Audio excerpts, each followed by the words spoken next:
Club world cup के group H का second round था, जहाँ पे रियल मैड्रिड और पचुका ने एक दूसरे को फेस किया, जहाँ पे 7वें मिनट में मैड्रिड एक मैन डाउन हो गई थी क्योंकि राउल एसेंसियो ने एक चीकी फाउल करके उनके स्ट्राइकर रॉन्डोन को गिरा दिया था और रेड कार्ड मिल गया था राउल एसेंसियो को। और यही चीज़ उसने लास्ट मैच में करी थी अल हिलाल के अगेंस्ट, जहाँ पे उसने शर्ट पुलिंग करी थी, जिसकी वजह से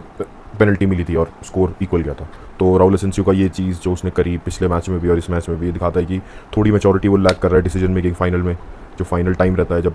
तुम टैकल मार सकते हो या कुछ और कर सकते हो, बट उसका जो डिसीजन मेकिंग है वो बहुत क्वेश्चनेबल है, जिसकी वजह से काफ़ी प्रॉब्लम आ रही है उसको भी और टीम को भी।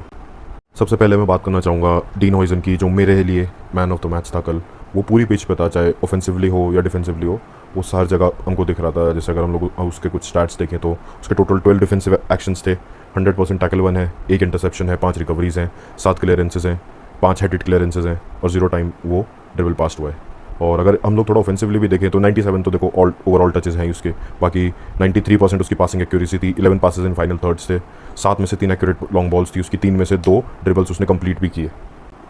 अब जैसा हम उसे देख रहे हैं कि 21 साल का होके वो इतनी सारी चीज़ें कर रहा है, डिफेंसिवली भी कंट्रीब्यूट कर रहा है, ऑफेंसिवली भी कर रहा है, और जिस तरह से वो लाइन ब्रेकिंग पास छोड़ता है वो काफ़ी अच्छा लग रहा है, क्योंकि जैसे जैसे टाइम बढ़ता जाएगा वो टीम में सेटल हो जाएगा तो उसके पासेस की वो जो क्वालिटी है वो काफ़ी अच्छी हो जाएगी। और अभी ऐसा नहीं है कि उसके पासेस ख़राब हैं या क्वालिटी अच्छी नहीं है, बट ये है कि जिस तरह से जब धीरे धीरे जैसे वो टीम में सेटल होता जाएगा उसकी पासिंग क्वालिटी अच्छी होगी टीम के साथ कलेक्टिवली। अगर हम लोग देखें मेजरली, क्योंकि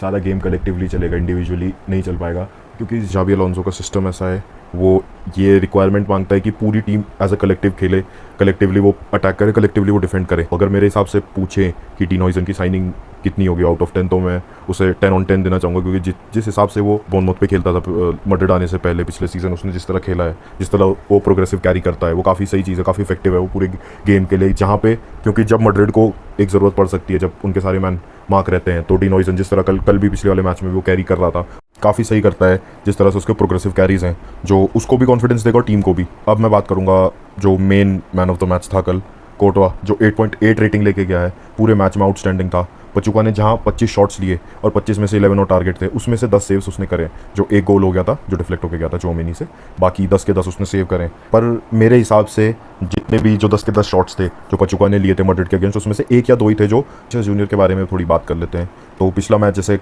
हमने देखा था कि एक तरह से विनीशियस के लेवल पे वो एक स्टिंकर डाला था उसने पूरे मैच में। ये मैच मैं कहूँगा कि प्रीटी गुड था, अच्छा डिसेंट मैच था उसका। उसके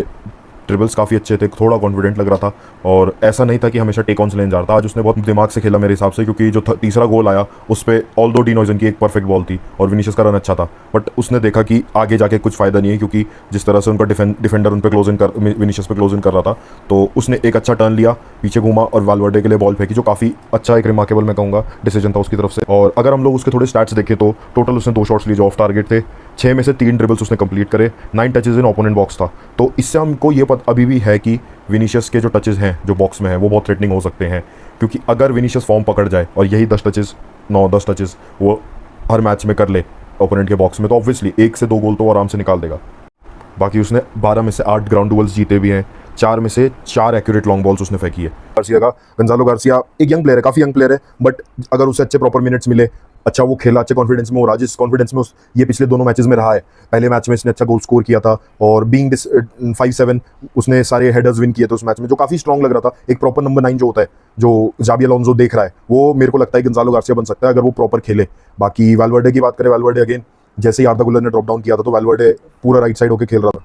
आज वाल्वर्डे का पूरा माइंड अटैक माइंड हो रहा था कि वो पूरा राइट साइड से, तो मेकशिफ्ट सेंटर बैक अगेन उस पे हम उसे जज नहीं कर सकते कि वो कितना खराब खेला कितना अच्छा खेला। ऑल्दो मेकशिफ्ट सेंटर बैक होने के बावजूद उसने मेरे हिसाब से काफ़ी अच्छी सॉलिड परफॉर्मेंस की, क्योंकि बाद में जब रूडिगर आ गया था, हॉइसन था पहले से, तो उन दोनों के सपोर्ट के साथ उसको कॉन्फिडेंस और मिल रहा था। Bellingham again